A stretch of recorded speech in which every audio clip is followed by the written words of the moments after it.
Bismillahirrahmanirrahim. Assalamualaikum warahmatullahi wabarakatuh. Alhamdulillahirabbil alamin.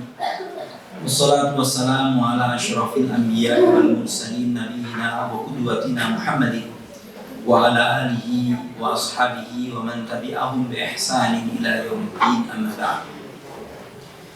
Allahumma anfa'na bima 'allamtana wa 'allimna ma yanfa'una wa zidna ilma. Allahumma ij'alna minal ladzina yastami'una al-qawla fayattabi'una ahsana. Ibu jamaah rahimakumullah, kita masih mengkaji kitab Adabul Mufrad karya Imam Bukhari selain Sahih Bukhari. Kita sampai pada bab 124. Babnya adalah babu al-inbisatu ilan nas, bab memberikan kelapangan kepada orang lain. Nah, niki gak nyambung malih. Bismillah. Satu. Bismillah. Oke. Ini unik. Bab ini unik. Bagaimana sih sisi kemanusiaannya Rasulullah yang hebat itu ya sih? Gitu. Kita tengok An Atha ibn Yasar qala laqitu Abdullah bin Amr ibn al-As radhiyallahu ta'ala anhuma faqultu. Atha bin Yasar ini itu tabi'in, ketemu dengan seorang sahabat namanya Abdullah bin Amr bin As. Kemudian Atha ini bertanya, akhbirni an sifati Rasulullah sallallahu alaihi wasallam fit Taurah. Bisa tidak sampai menyampaikan kepada saya sifat Rasulullah SAW di kitab Taurat ini ya apa sih? Faqala ajal yes wallahi innahu la mausufun fit Taurati bi ba'di sifatihi fil Qur'an. Sesungguhnya pensifatan beliau di dalam kitab Taurat itu disebutkan pula di dalam Al-Qur'an. Yang apa sifat Rasulullah? Seperti di dalam surat Al-Ahzab ayat ke-45. Ya ayyuhan nabiyyu, hai nabi, inna arsalnaka syahidan wa mubasyiran wa nadhira. Sesungguhnya kami mengutus Anda sebagai saksi. Sebagai saksi itu adalah bahwa para rasul sebelum Nabi Muhammad itu menyampaikan ajaran. Yang menjadi saksi adalah Nabi Muhammad dan umatnya. Wa mubasyiran wa nadhira. Nabi Muhammad itu senang memberikan kabar gembira, juga mengancam orang yang perlu diancam. Wa hizan lil ummiyin. Beliau itu membimbing orang-orang yang ummi. Anta abdi wa rasuli. Yang tertera di dalam Taurat itu adalah beliau diutus kepada orang yang ummi. Ummi itu la naktub wa la nahsub. Tidak pandai menghitung, tidak pandai membaca. Bangsa Arab itu disebut bangsa jahiliyah karena memang tidak pintar membaca, dan kemampuan membaca itu aib bagi mereka. Kenapa? Wong iku lek senengane maca ana catatane menunjukkan kekuatan hafalannya lemah. Jadi bangsa Arab itu kalau syair gitu ya ditulis di dinding Ka'bah, diwaca sepisan langsung apa? Ya ini ibu lah acara gitu. Nah, itu gitu. Ummiyin. Tertulis juga di dalam kitab Taurat itu anta abdi wa rasuli. Beliau itu ditegaskan engkau adalah hambaku, engkau adalah utusanku, kata Allah Ta'ala. Samaituka al-mutawakkal. Aku memberi nama kamu al-mutawakkal, orang yang senang bertawakal. Laisa bifadhin wala ghalidhin. Orang temperamen, orang kasar. Itu sifatnya Nabi Muhammad dalam kitab Taurat. Orang temperamen, orang kasar. Wala sokhafil aswaq. Orang seneng gegeran di pasar. Di situ terjemahkan apa? Tidak suka bikin gaduh seperti kegaduhan di pasar gitu ya. Iya. Oh, tidak berteriak di keramaian. Sohab itu gaduh. Fil aswaq pasar. Nabi itu tidak suka begitu. Terus sifatnya Nabi Muhammad dalam kitab Taurat apa? Wala yadfa'u bisayyi'ah sayyi'ah. Tidak membalas perilaku buruk dengan keburukan. Tidak membalas perilaku buruk dengan keburukan. Jadi Nabi Muhammad itu enggak pendendam. Tidak pendendam. Ada yang melempari batu sampai berdarah-darah, ditawari untuk dijatuhi gunung, beliau bilang, tidak. Saya hanya menginginkan Allah mengeluarkan dari tulang sulbi mereka keturunan yang menyembah Allah. Nah, jangan hanya buruk Nabi Muhammad. Ketika di Fathu Mekah itu juga begini. Walakin ya'fu wa yaghfiru. Beliau itu memaafkan dan memohonkan ampunan. Itu sifatnya Nabi Muhammad. Memaafkan dan memohonkan ampunan. Wala yaqbidahu Allah Ta'ala hatta yuqima bil millah wal auja. Allah tidak akan mencabut nyawa beliau sampai agama ini tegak dan tanpa kebengkokan. Bi an yaqulu, dan agar umat manusia mengucapkan la ilaha illallah.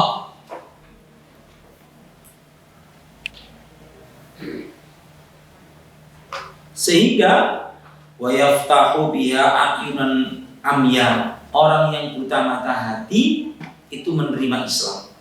Wa adanan summa, orang yang menutup telinganya itu terbuka menerima Islam. Wa quluban ghulfa, dan hati yang tertutup itu menerima Islam. Itu pensifatan Nabi Muhammad SAW di dalam kitab Taurat. Ibu-ibu, kalau sekarang bab kita ini seperti ini, maksudnya penulis kitab ini ya lah iso jadi akeh umat iki nyuntuk ngene gitu loh maksudnya. Ya. Jadi, kalau saya umatnya itu nyuntuk. Jadi bersikap toleran, lapang hati, penaan dengan sesama. Sisi kemanusiaan Rasulullah SAW.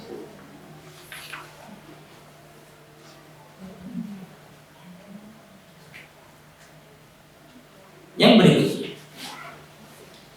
masih dari Atha ibni Yasar, seorang pembesar tabi'in.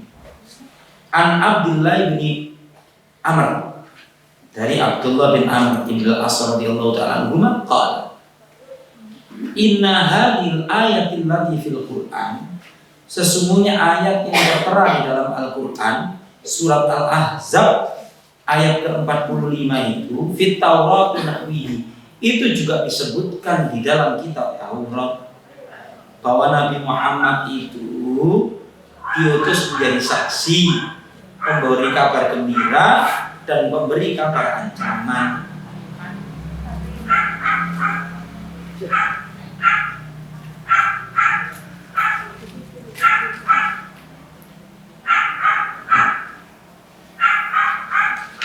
Ibu-ibu, kapan ucapan mengancam, kapan ucapan memotivasi, memberikan kabar gembira, ini juga harus hati-hati menyampaikan. Nah, ada orang bawaannya itu penakut. Jadi rasa takutnya kepada Allah itu lebih dominan. Rasa takutnya kepada Allah itu lebih dominan. Ini orang kalau lebih ditakut-takuti lagi, pertemuan RT nggak akan datang, sholat jamaah nggak akan datang, pengajian nggak akan datang. Kenapa? Kamu kok nggak tahu ketua RT? Jadi nggak asam-asam. Kok nggak tahu pengajian? Itu mesti komentar JHP. Wes kasih tahu pengajian barangkali. Jadi kapan Anda ngomong mentarhib dan tarhib itu harus tahu. Ini ada orang suka meremehkan perbuatan dosa. Terus takut ini pasti. Ya. Tapi kalau orang yang sudah ada rasa takutnya dikasih motivasi sih kapabilitas. Gitu. Jadi bisa nyata Bu. Ada orang sudah tidak mau selalu dengan siapapun karena takut dosa. Akhirnya ya pertemuan keluarga nggak tahu. Silaturahmi raya tidak. Sembarang kita harus. Kenapa? Takut dosa. Yang berikutnya, An Abdurrahman ibn Jubair ibn Nufair haddatsahu anna abahu haddatsahu annahu sami'a Muawiyah yaqulu sami'tu minan nabiy sallallahu alaihi wasallam. Jadi ini sahabat Muawiyah. Aku pernah mendengar satu perkataan dari Rasulullah SAW. Nafa'ani Allah bihi, yang sangat bermanfaat bagimu. Sami'tuhu yaqul. Aku mendengar Rasulullah SAW senantiasa bersabda, Inna, sesungguhnya Anda, idza taba'tar ribata finnas, kalau Anda suka mencari-cari, mengkorek-korek aib orang, afsatahu, engkau akan merusak dia.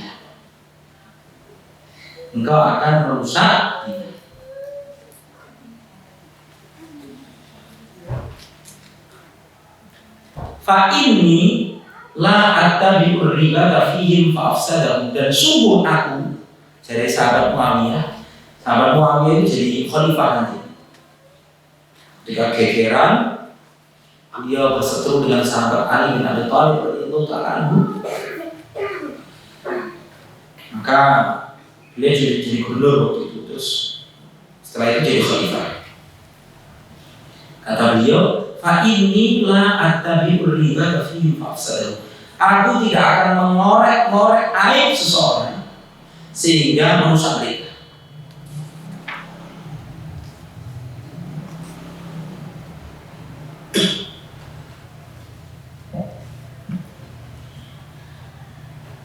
Gerbangnya mengorek-ngorek aib orang itu Bu, saiki jenenge kepo. Dulu maksudnya ibu jenenge kepo, ya. Maka Bu, tidak semua aktivitas Anda harus didadekno status. Ngono Bu. Kakak kepo iso nrimo sampe dinikmati. Mantap. Lombok puncak Lombok status. Wah, keren.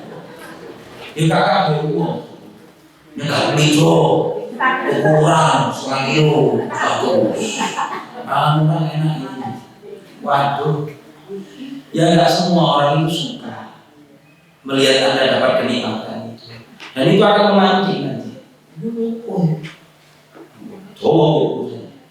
Ya, Ibu ya, termasuk pertemuan keluarga, termasuk ketika reunian, itu tidak semua nikmat yang ada pada Anda itu harus diceritakan.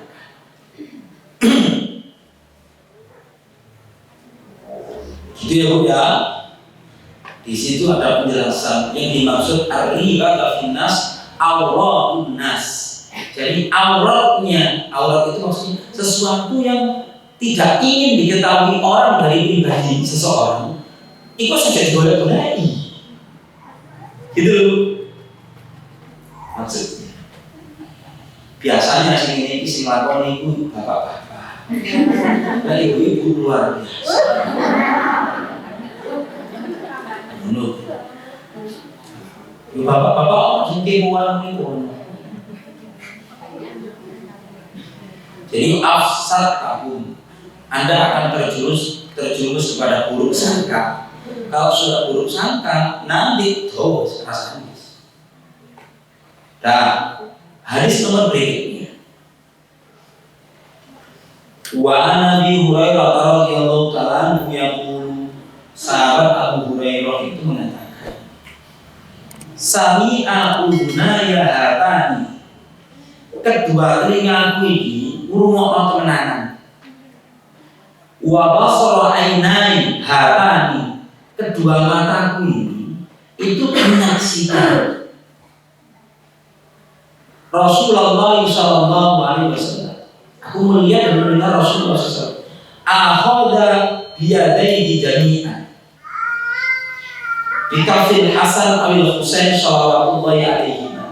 Jadi Rasulullah memegang tangan Hasan atau Husain, kudunya.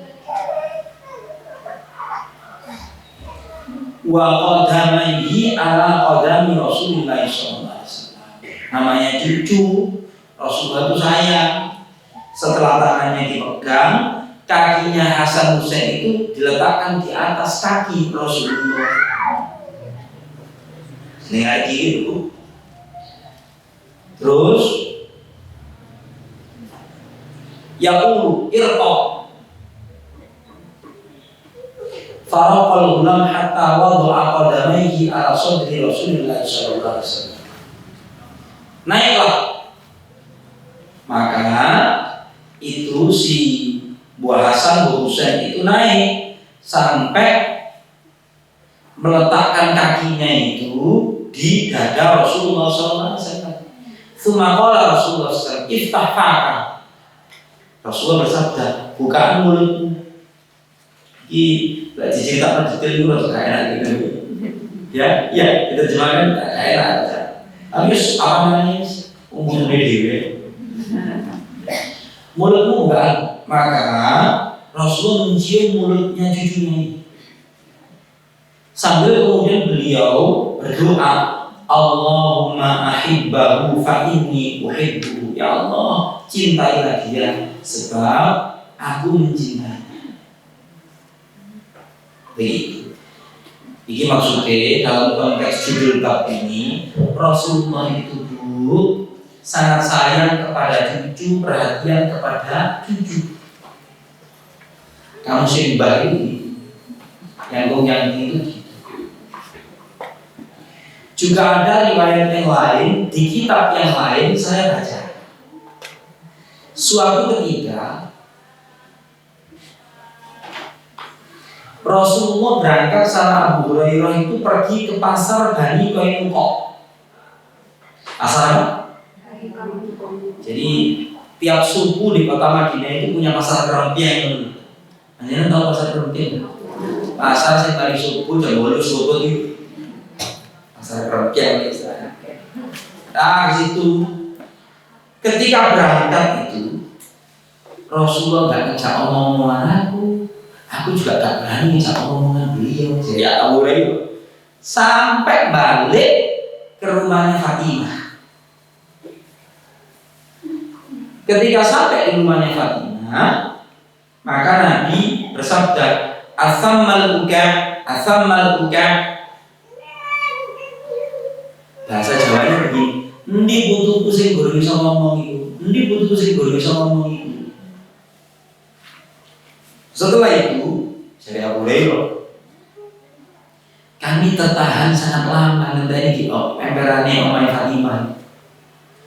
Rupa-rupanya Fatimah sing ngedusi ngekeki klambi apik nang anake, terus dikasih satu kalung bagus. Asal terus. Maka kemudian Rasulullah menggendong dan memeluk Hasan atau Husain itu Hasan. Dan Nabi berdoa seperti doa ini, ya Allah, cintailah dia karena aku mencintai ya. Dan cintailah orang yang mencintai dia. Itu hadis yang lain. Itu ditempatkan dalam bab, kalau kitab yang lain itu adalah bab Rasulullah itu loman dungo nang haji. Apa bu? Biasanya itu kamu sih dibalik ini. Jadi jangan sekali-kali kalau anda jadi yang pun atau yang tidak, mak yang bercacing bangsa. Ini mare oye, kamu mengibati. Ini saya menirukan seorang nenek ya itu tadi. Dan saya menyaksikan sendiri dengan sabda-sabda sang nenek ini, anaknya kan anjing ditujuki di luar nenek harusnya mesti fail kan. Saya melihat sendiri selungguh di karpet rasa noman putune teko baik langsung itu saya melihat itu dan area ini senantiasa dipaiti terus menerus ini kepercayaan diri tidak ada ya utuh bahagianya saja semua sisi kehidupannya itu 3 kali begitu. Jadi yang diri ya yang tinggi. Sekarang 1425 bab tabassum, bab mesem, bab tersenyum, bab tersenyum.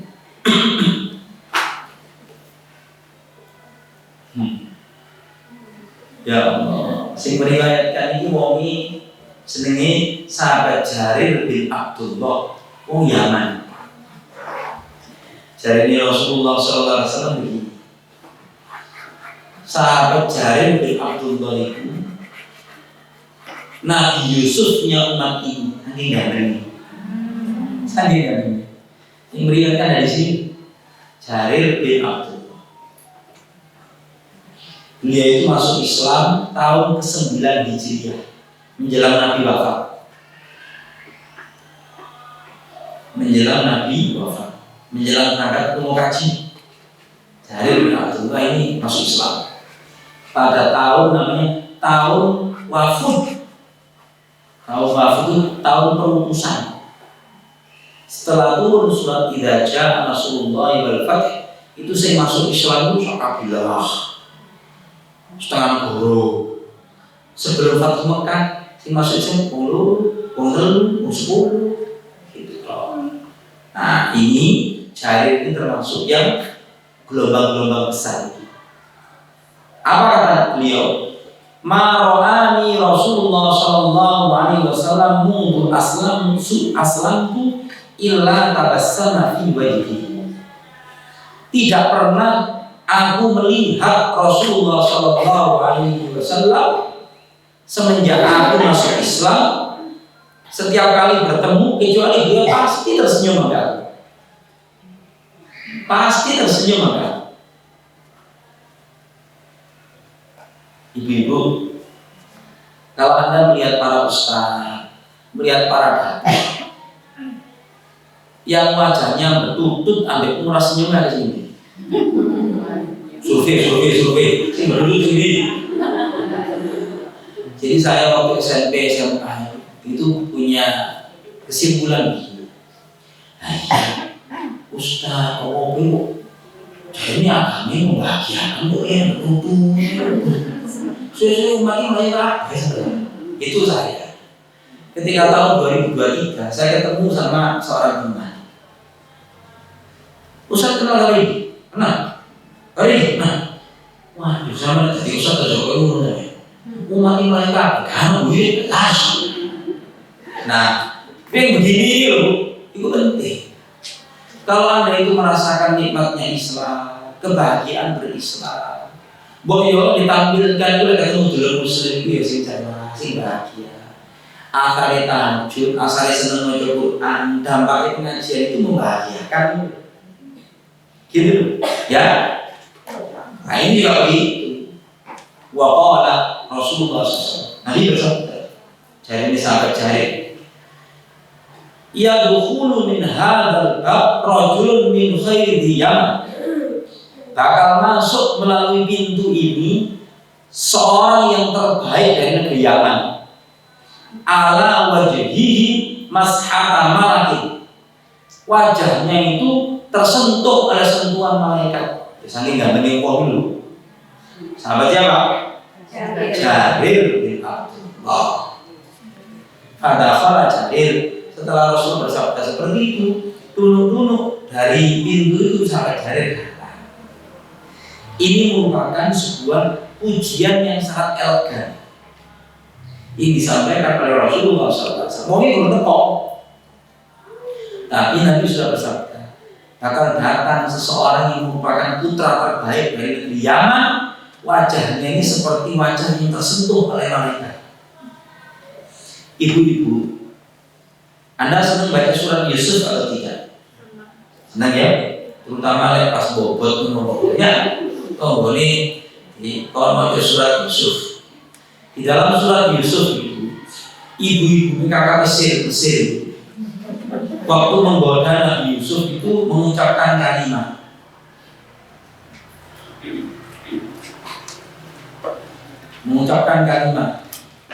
Kalimatnya adalah ma hadza bashar in hadza illa malakun karim.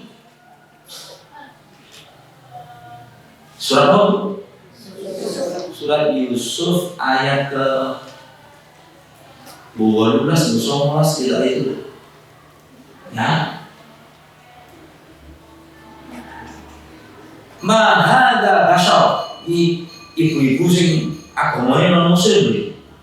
Jadi peninggalan ajaran kenabian itu masih titik-titik masih ada. Mereka mengatakan, wah, ini untuk manusia biasa ini.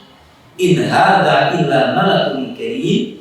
Wanda nih koyok ini malaikat. Sampai ngiris semongko kena driji nih. Nah, ngono. Tak gitu loh. Nah, maksud saya memang penggambaran malaikat itu senantiasa dalam rupa yang rupawan, dan itu disepakati oleh fitrah manusia. Baik, lek ono perahu paniku elek, maaf ya, corbannya dapurmu kayak setan, terus halus juga, your kitchen like setan, tak benar ya. Ya, itu maksudnya yang terekam dalam fitrah manusia itu rupa yang bagus senantiasa dikaitkan dengan malaikat, rupa yang jelek di dalam surat As-Saffat talquha ka'annaha ru'usus syayatin. Jadi kepalanya itu seperti mayatnya seperti kepalanya setan. Elek. Yang berikutnya, bagaimana cara senyum Rasulullah? Cara senyum Rasulullah menurut istri beliau. Ibu, saya itu kerap kali dalam tamu di rumah. Teman saya langsung ngomong, dan nggak campur susu yang ada di rumah saya. Mesti saya ditegur untuk istri saya.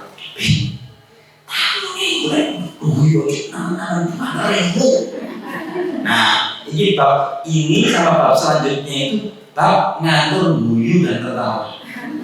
Ini nanti. Wa an Aisyah radhiyallahu ta'ala anha, zaujin Nabi sallallahu alaihi wasallam. Dari Sayyidatina Aisyah, istri Rasulullah, ummahatul mukminin. Qala ma ra'aitu Rasulullah sallallahu alaihi wasallam dhahikan qattu. Saya tidak pernah melihat Rasulullah tertawa terbahak-bahak. Hatta aminhu lahawa, sampai terlihat langit-langit mulutnya. Ayo Bu, pernah jadi selama rumah tangga 30 tahun, 40 tahun, apa yang terus paseman?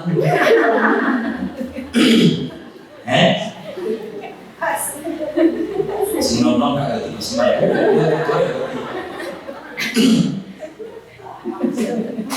Inna makana ya tabassam sallallahu alaihi wasallam. Nabi itu kalau tersenyum itu mesem, tersenyumnya itu mesem. Qala beliau cerita lagi. Wa kana idza ra'a ghiman aw rihan. Beliau Rasulullah itu lek melihat mendung peteng utawa angin banter. Mendung peteng utawa angin banter, urifa fi wajhihi. terlihat rona wajah beliau itu berubah. Itu isinya melihat. Lek jarine wong Malang gugup,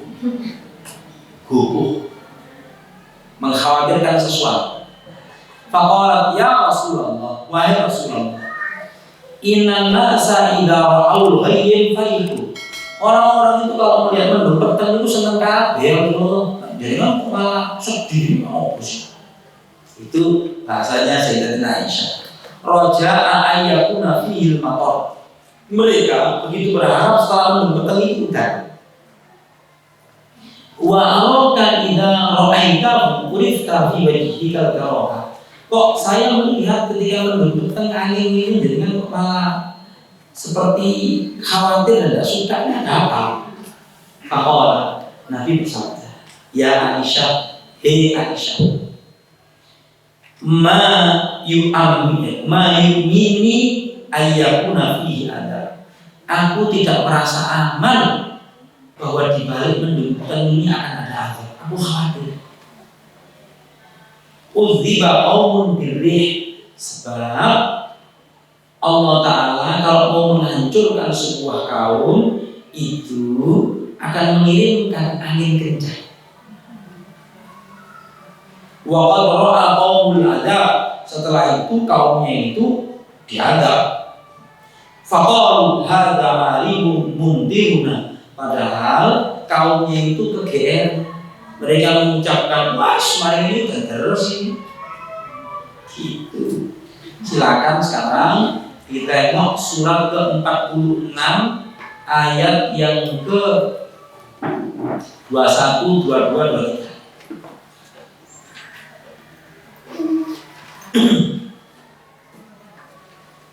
21, 22, 23. Sudah Bu? Ini wal-Qur'an akharan idh andara qaumahu bil ahqaf wal qad khalat an-nuzur min baini, seterusnya. Saya bacakan ya terjemahannya, tapi tak singkat. Nabi Muhammad itu diceritani kaum Ad. Kaum Ad itu dikatakan falamma ra'awhu 'aridan mustaqbila awdiyatihim qalu hadza 'aridun mumtiruna. Ayat keberapa ini? Falamma ra'awhu 'aridan mustaqbila awdiyatihim qalu hadza 'aridun mumtiruna bal huwa mastajaltum bih rihun fiha 'adzabun alim tudammiru kulla syai'in bi amri rabbiha fa asbahu la yura illa masakinuhum kadzalika najzil qawmal mujrimin. Ayat berapa? 24. Ketika mereka belum mendung peteng, kaum Ad singkat ini dihancur nama Allah Ta'ala itu bilang, hadza aridun mumtirina, hore mari ini udah terus gitu. Jadinya Allah Ta'ala bal huwa mastajaltum bih, kaum itu kegeeran, tergesa-gesa. Padahal mendung peteng ini adalah rihun fiha adzabun alim, angin yang membawa azab yang sangat pedih. Lah Nabi Muhammad SAW diceritakan oleh Sayyidatina Aisyah, saking besarnya rasa takut beliau kepada Allah, saking sayangnya beliau kepada umatnya. Jadi lah ono mendung peteng itu beliau khawatir umatnya dihancurkan. Kamu ini maksud juga ditempatkan di dalam bab Nabi Muhammad itu tidak guyu, tidak tertawa terbahak-bahak, Nabi mesem. Lalu bab berikutnya, sampai di sini ada pertanyaan.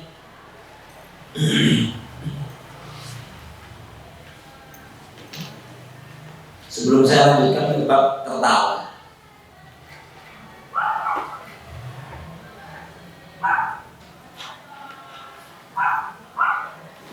monggo. Hadis ini diletakkan di sini berarti dengan hadis yang itu Ustaz saya pernah dengar. Jika mereka tanpa maka mereka tidak akan tertawa terbahak-bahak. Ibu, hadis itu di bab selanjutnya. Ya bab yang mau saya baca ini. Lau alimtum ma'a'lam la dhahiktum qalilan wa la bakaytum katsiran. Di sini begitu.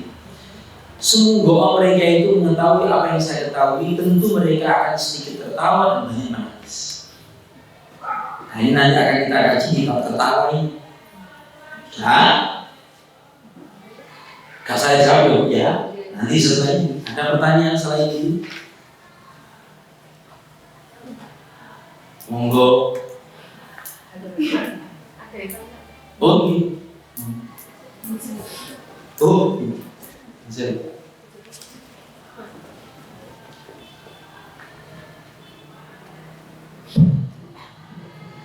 Assalamualaikum Ustaz. Assalamualaikum. Saya mau tanya untuk masalah untuk mengorek-orek air. Ya. Kalau semua kita itu nggak niat mengorek-orek air, cuma gini kayak kejadian gini.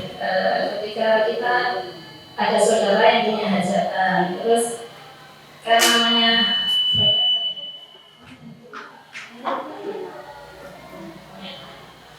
saudara. Kan kalau punya saudara yang punya hajatan kan kita niat membantu. Nah terus seandainya yang punya rumah itu sifatnya kayak awal gitu bisa diatur itu, mau kita itu silakan ke saudara-saudara lain itu apakah juga namanya orang-orang ini? Nah, ibu sekalian, prinsip pribadi, jangan meletakkan diri di posisi munculnya prasangkaan dulu. Saya kasih contoh. Kalau Anda, ibu-ibu pengajian, ketemu sama saya jam 11 malam, aku ambil itu gaji bapak, yo. Jam 11 pemilu, berpapasan sama saya, ya apa sih? Loh, ini cerita ini.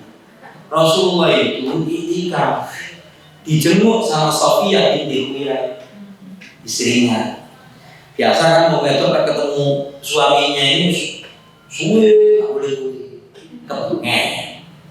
Maka Rasulullah mengantarkan Sofia pulang. PLN belum buka sama dia. Belum. Melakukan petang jeda, Rasulullah papasan ada 2 orang.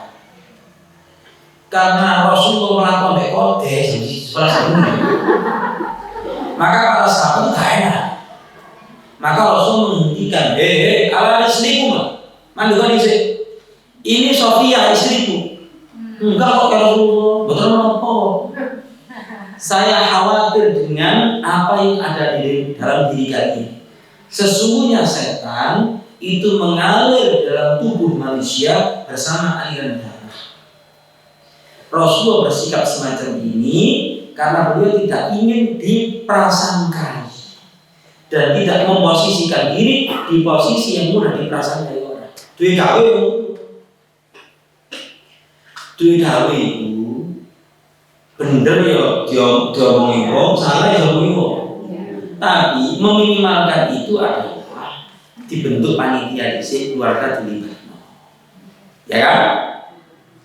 Ya. Segala sesuatunya yang perlu didelegasikan. Loh lek ono musyawarah ya gak pantes untuk diprasangkai. Gitu loh. Karena sudah hasil musyawarah. Bisa dipahami? Lah munculnya prasangka itu adalah karena tidak ada pembicaraan dulu. Sudah. Yowis. Jadi sifatnya preventif. Sudah, sekarang kita ke sini. Bab dohak, bab tertawa. An Wathilah ibn al-Asqa, seorang sahabat namanya Wathilah ibn al-Asqa, seorang penyakit. An Nabi Hurairah radhiyallahu anhu, sahabat Abu Hurairah mengatakan, qala Nabi sallallahu alaihi wasallam, Nabi bersabda, aqimid dohak, sedikitkanlah tertawa terbahak-bahak. Fa inna kathrata dhahak tuwilul qalba. Sebab terlalu banyak tertawa terbahak-bahak itu mematikan hati, dalam kurung membuat orang tidak peka, membuat orang tidak peka.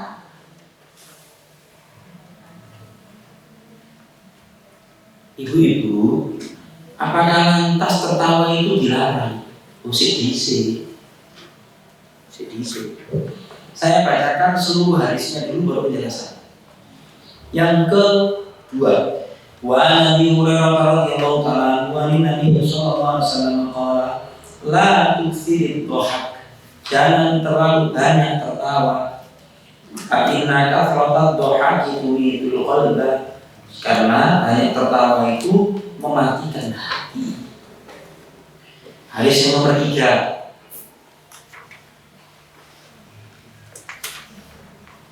Jadinya Abu Hurairah, kharajan Nabi sallallahu alaihi wasallam ala rahtin min ashabihi yadhakuna wa yatahaddatsun.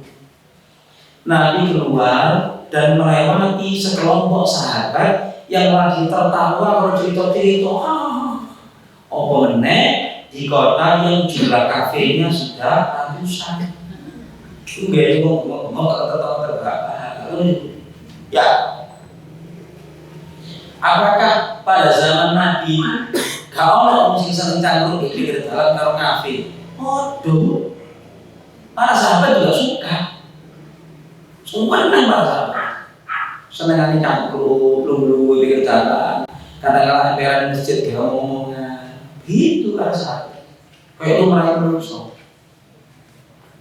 Terus Nabi mengomentari para sahabat yang lagi bercengkerama atau tertawa itu. Walladzi nafsi biyadihi, demi zat yang jiwaku di dalam genggaman kekuasaannya, maksudnya demi Allah. Lau ta'lamuna ma a'lam, seandainya kalian mengetahui apa yang aku ketahui, la dhahiktum qalilan wa la bakaitum katsira. Kalian akan sedikit tertawa dan banyak menangis. Gue sih koma lu. Coba dikit. Tsumma sarafa wa abakal qaum. Ketika Nabi berpaling, orang-orang menangis, mereka dinasihati oleh Rasulullah begitu. Wa auhallahu azza wa jalla. Maka kemudian Allah Ta'ala mewahyukan kepada Nabi Muhammad. Ya Muhammad, hei Nabi Muhammad, lima tuqnatu ibadi. Kenapa kamu membuat hamba-hambaku berputus asa? Maksudnya ini sampai pengajian kok maksudnya. Itu bahasa lainnya itu begitu.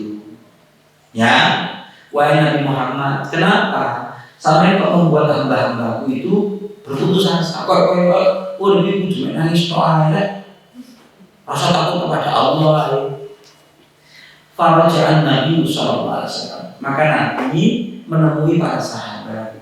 Faqala abshiru, berbahagialah kalian. Wasaddidu, proporsionallah dalam beribadah.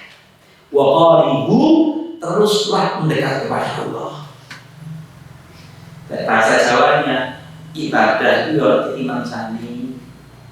Serabu ngambil toba, ngambil dulur, ngambil anak, ngambil putu harus iman sani. Lalu kamu kondisi merasa takut kepada Allah terus. Itu didelok putune yang loh. Ngerti ini. Paham ibu ya? Jadi di dalam penjelasan hadis ini, sahabat Abdullah bin Umar itu mengatakan ini, walaisal imanu munafiyan lidhahak. Keimanan itu tidak serta-merta dihilangkan begitu saja dari orang yang banyak tertawa. Sedih. Qala Ibnu Umar, Ibnu Umar mengatakan, inna ashaba Rasulullah sallallahu alaihi wasallam yadhakuna wal iman fi qulubihim a'zam min al-jabal. Sesungguhnya para sahabat Rasulullah itu ya senang tertawa-tawa, ya cerita-cerita, sementara keimanan di hati mereka itu kokoh seperti gunung. Kokoh seperti gunung. Bahkan di hadis yang lain ini dulu, Nabi itu kerap kali melihat para sahabat itu cerita-cerita lumpuh di emperan masjid. Kadang-kadang Nabi kalau mendengar berguyu bisa. Gitu. Kadang-kadang sahabat cerita, oh iya, masa jahil ya? Wah Tuhanmu apa? Tuhanmu Robi. Terus mau perjalanan keluar, Tuhanmu minta tangan. Wah, oh itu. Karena orang Arab jahiliyah itu Tuhannya itu stratanya sesuai dengan kemakmurannya. Lek sing sugih ya batu-batu mulia, ya orang sing tutuk emas. Sing ora pakai duit ya waktu. Kok waktu itu ketemu setelah perjalanan waktu itu api, sing iki dibuat waktu sing anyar tidak sebenarnya. Orang sing miskin itu Tuhannya terbuat dari tepung, perjalanan dagang keluar Tuhannya dipakai. Lu itu asli.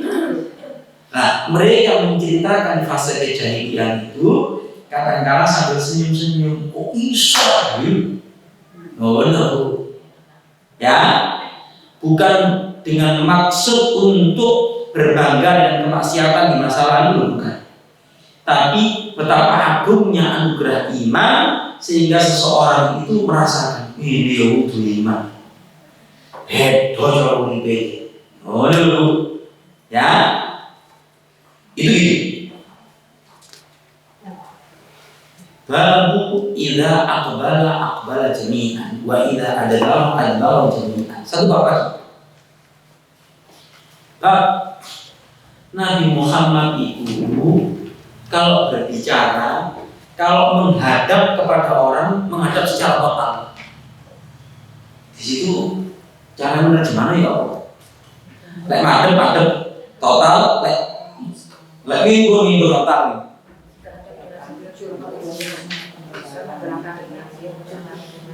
So ini menurut.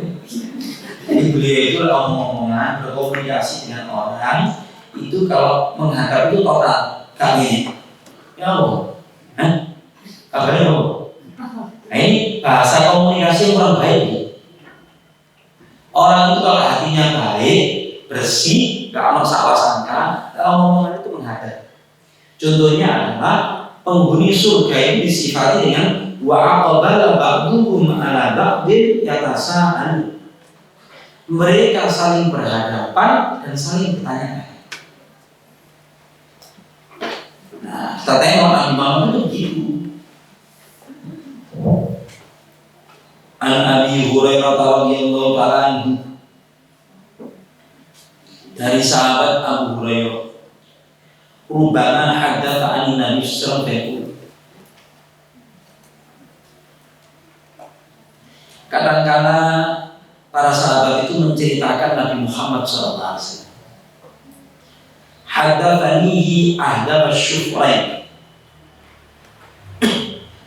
Diterjemahkan apa di sini? Beliau kalau berbicara itu, ini disebutkan itu moto kan? Apa di sini? Gimana Bu terjemahan? Jadi bulu matanya yang panjang terus putihnya mata itu sangat bagus gitu Rasulullah. Idza aqbala jami'an. Nabi Muhammad itu kalau omongan menghadapkan dengan seluruh tubuhnya secara total. Wa idza adbara jami'an. Pun juga kalau membelakangi secara total. Orang nyingkur maksudnya. Lantaro ainan mislahu walantaro. Kami tidak pernah melihat mata yang lebih indah dari mata beliau dan tidak akan pernah melihat orang yang lebih bagus daripada beliau bercengkerama. Itu begitu. Ini sisi kemanusiaan Rasulullah SAW. Gitu apa? Anda lihat orang yang cocok dan tidak cocok, tidak mau mengenai sing cocok total gitu. Tapi lagi enak. Ya orang kuning miring. Ya, begitu maksudnya. Maka Bu, biasakan kalau ngajari anak-anak kita berkomunikasi diuri toto sing bener. Diusahakan ngajeni lawan bicara. Ngajeni lawan bicara. Nabi Muhammad itu begini. Meskipun yang dihadapi adalah anak kecil. Sebagai cerita penutup, tak kayak cerita anak cilik selalu ngambil Rasulullah. Sahabat Anas bin Malik itu pembantu rumah tangga Rasulullah. Rasulullah itu sering berkunjung ke rumahnya Anas. Anas ini punya adik cilik namanya Abu Umair. Cilik dipanggil Abu Umair. Adiknya ini, Abu Umair ini punya peliharaan burung kecil. Burung peliharaannya ini mati. Nah, di suatu ketika masuk ke rumahnya Anas. Nas, adikmu mau wajahnya kok gak bahagia. Mata waruhu ya Rasulullah. Wahai Rasulullah, peliharaannya itu mati. Dia bersedih.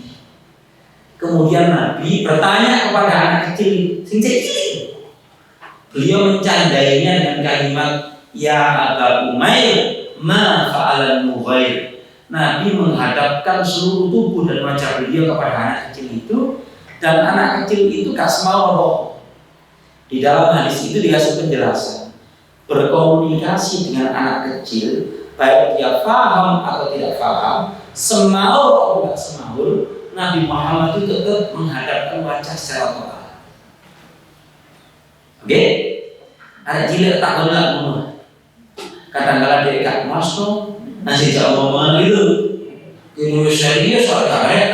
Nah, itu anak kecil. Rasulullah kepada anak kecil saja begitu. Wallahu a'lam bishawab. Sudah. Bab al-mustasyaru mu'taminun, orang yang diajak bermusyawarah itu adalah orang yang dipercaya. Pertemuan berikutnya saja. Sebab itu bab ibu-ibu boleh tempat curhat. Ini judulnya boleh. Adakah sesuatu ibu?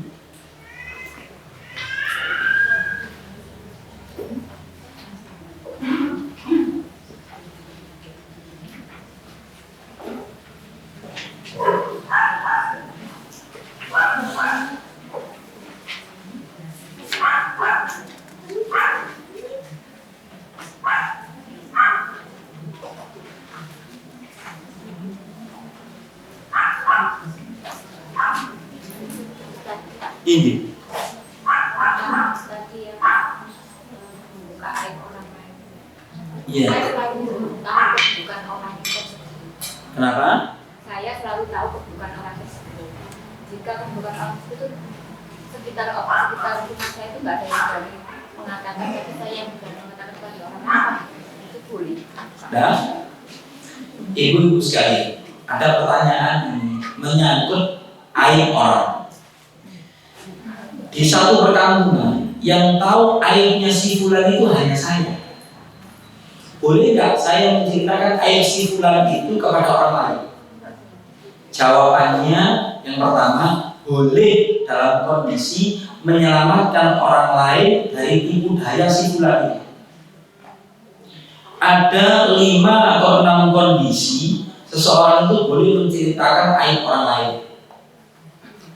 Satu di antaranya adalah menyelamatkan orang lain dari tipu daya yang bersangkutan. Yang kedua, dalam posisi Anda menjadi saksi di pengadilan. Ada 3 atau 4 lagi di dalam Riyadhus Shalihin itu ada. Tapi lek gak ono perlu gak perlu. Paham? Ibu sekalian, rumah tangga Rasulullah SAW itu pernah terkena kepo, hadithul ifk, isu bahwa Sayyidatina Aisyah itu berselingkuh dengan sahabat Sofwan. Dalam perjalanan pulang, Sayyidatina Aisyah itu sudah turun ayat hijab dalam suatu perjalanan, naik di sekaduk di atasnya unta yang dikasih tutup itu. Ketika sudah selesai buang hajat, Sayyidatina Aisyah itu kembali ke sekaduk itu, kemudian memegang dadanya di sini. Loh, kalungku kok gak ono? Kalungku kok gak ono? Paling runtuh deh. Dan setelah dicari-cari, ketemu, terus beliau tertinggal oleh kafilah. Maka ditemukan seorang sahabat. Nah, sahabat ini mengenal Sayyidatina Aisyah. Ummahatul mukminin, innalillah. Kemudian naik onta Sayyidatina Aisyah, kemudian dituntun sampai kota Madinah. Sampai di kota Madinah, munafik pos. Kalau Jawa pos, kalau pos munafik pos. Lah munafik pos itu langsung bikin berita yang mengabarkan ada laki-laki tampan, sinon, ambek bojone nabimu, mosok gak apa-apa. Sayyidatina Aisyah pulang itu sakit. Selama 1 bulan sudah beredar desas-desus yang luar biasa. Itu beliau sampai ketika beliau ngambil air, kemudian sama garo lah. Akhirnya beliau kaget. Lah, ketika Rasulullah SAW itu cross check, karena belum ada pewahyuan surat An-Nur halaman 2 dan halaman 3, maka Rasulullah itu cross check kepada seorang wanita. Menurut sampean, bojoku ya apa? Ya Rasulullah, dia itu masih muda, dia itu baik. Hanya saja kadang-kadang lek mimpi apa-apa itu kelalen. Jadi menceritakan aib itu sauntorot dok. Dia itu masih muda, dia itu baik. Hanya saja dia pernah menjemur sesuatu akhirnya dipernah ledus. Dia sering tahu kali kamu. Udah nih. Lah kita ini Bu di Indonesia ini adalah negerinya orang cangkruk dan negerinya orang gosip. Indonesia ini kita ini Masya Allah luar biasa, ada yang boleh. Maka menceritakan pada sisi yang profesional itu sulit. Ibu ya, jadi jawaban pertanyaan ibu tadi, boleh menceritakan kalau memang dibutuhkan. Tapi kalau nggak dibutuhkan, nggak perlu buka-buka sama guru-guru kabarnya. Gitu Bu ya. Wallahu a'lam bishawab. Adakah yang lain selain itu? Tinggi. Surat Yusuf itu yang dibaca untuk orang hamil biar tanpa Nabi Yusuf itu berapa banyak? Sudah. Anjuran untuk membaca surat Yusuf itu ketika ada orang hamil hamil itu tidak ada seperti itu. Anjuran itu tidak ada. Ya. Kalau mau baca aja sekalian. Mulai ayat 1 sampai 111 di satu surat itu. Kemudian dungo, ya Allah, kalau memang ini Engkau takdirkan laki-laki, berikanlah rupa dan akhlak seperti Nabi Yusuf, tidak masalah. Gitu. Tidak ada memang anjuran secara khusus itu tidak ada. Yang dibaca berapa? Berapa? 111 ayat. Sudah? Alhamdulillah. Semuanya ini. Dalam. Oh, tidak libur. Biasanya senang berarti mulai. Tapi kalau Ramadan libur. Baik, kita tutup dengan doa sekarang. Bismillahirrahmanirrahim. Allahumma shalli wa sallim ala nabiyyina Muhammad walhamdulillahirabbil alamin. ربنا ظلمنا أنفسنا وإن لم تغفر لنا وترحمنا لنكونن من الخاسرين اللهم انفعنا بما علمتنا وعلمنا ما ينفعنا وزدنا علما اللهم إنا نسألك علما نافعا ورزقا واسعا وشفاء من كل داء اللهم اهدنا واهد بنا واجعلنا سببا لمن اهتدى اللهم اجعلنا من الذين يستمعون القول فيتبعون أحسنه ربنا لا تزغ قلوبنا بعد إذ هديتنا وهب لنا من لدنك رحمة إنك أنت الوهاب ربنا آتنا في الدنيا حسنة وفي الآخرة حسنة وقنا عذاب النار صلى الله على سيدنا محمد سبحان ربك رب العزة عما يصفون وسلام على المرسلين والحمد لله رب العالمين والعفو منكم والسلام عليكم ورحمة الله وبركاته.